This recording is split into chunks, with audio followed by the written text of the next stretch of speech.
Well, hello. Thanks so much for joining me today.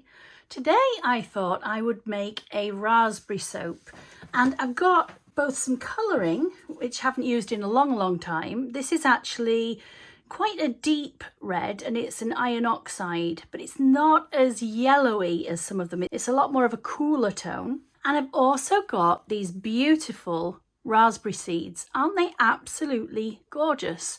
So this is going to be the inspiration for this soap. First thing I need to do is to make my lye solution.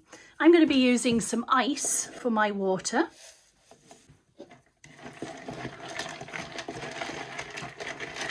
Give that a really good mixing.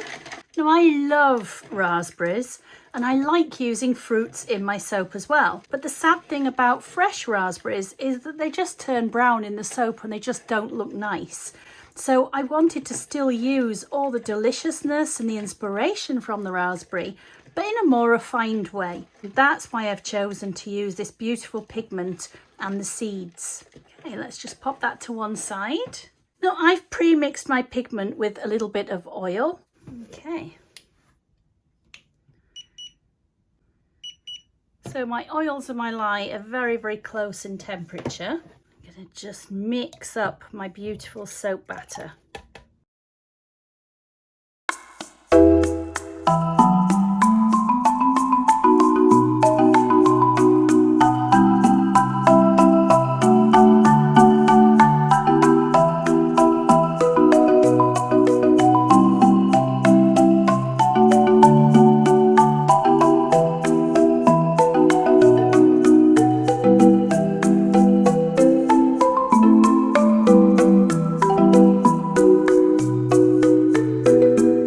Fresh. Raspberries, I suppose, are a lot easier to get hold of these days. They're in most of the supermarkets, but I remember when I was younger we used to go raspberry picking and you used to tear your hands up a little bit but they were always so worthwhile eating. Just really delicious. And I actually think I prefer raspberries to strawberries. I'm going to put a poll in the top section. Let me know which you prefer, strawberries or raspberries. There we go, that's perfect. Now I'm going to split this down a little bit because I want a couple of different colours in here.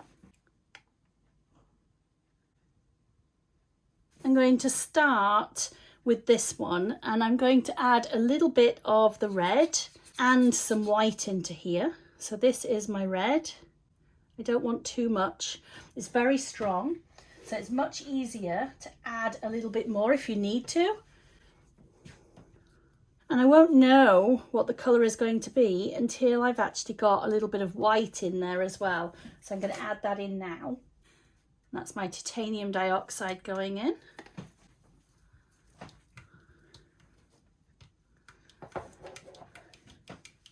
That's great. That's going to be absolutely perfect for my main colour. Brilliant. Set that to one side. I'm going to add some red to one of these.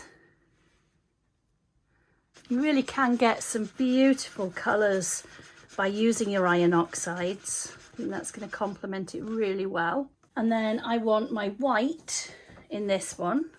It always looks so pretty when you stir them up. That looks great. I'm going to use just a tiny bit of white in here. Not because I want it paler, but it will actually help to intensify the colour a little bit. You see how it just makes it pop that little bit more? I think that is going to be perfect. So I have my mould ready and I'm going to pour these colours into my pan.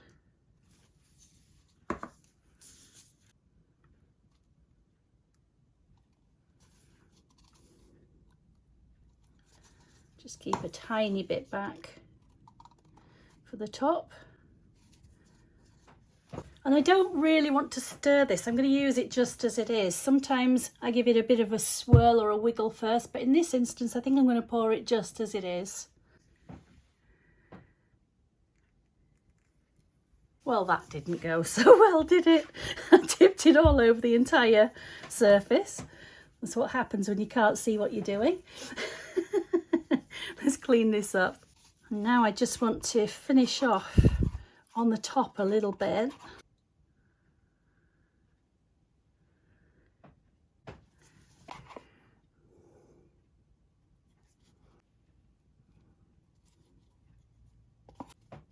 There we go.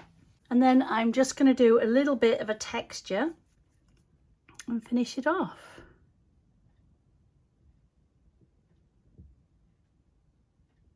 It's always so satisfying to just do that little bit of a finishing touch on it.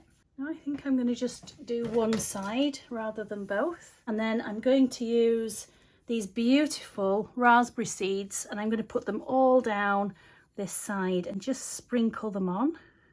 Just nice and finely. Just as an extra decoration. Just like that. Make sure I get them all the way down. And I think we are done. And there we have our beautiful raspberry soap. Tomorrow we'll come back and cut this and I will show you what it looks like inside and we can reveal how the swirl turned out. I can't wait to see this one. And here she is, all looking gorgeous and ready to cut. I can't wait to see inside. I've given this one a couple of days rather than just the 24 hours. And it just honestly makes it so much easier. It doesn't tear so much. Cut just a tiny bit off first. Smells absolutely beautiful. And there we go. Look at the colours. Don't they look gorgeous together? And that was that red iron oxide pigment.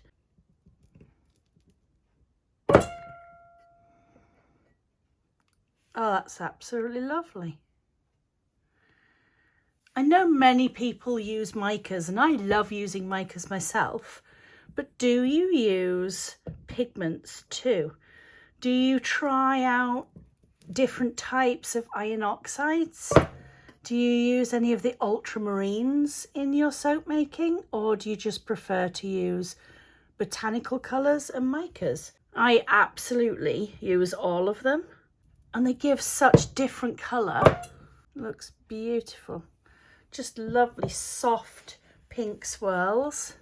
This was a slightly cooler shade compared to some of the iron oxides that are on the market, and it just gives such a pretty colour.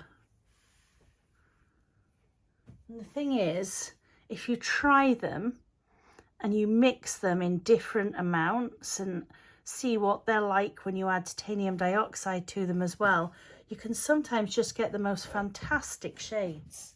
So definitely worth a little bit of a play, I think. So there we have our beautiful raspberry swirled soaps. I do hope that you enjoyed watching me make this particular recipe, but more important than that, why not give this a go yourself? Pick any of the pigments or ultramarines that you think might look really nice and just have a go. Celebrate soap making, be a little bit experimental and just have lots and lots of fun. If you have enjoyed today, why not think about clicking the subscribe button? That way you can come check out other videos with us, and I can't wait to see you again really, really soon. Bye bye for now.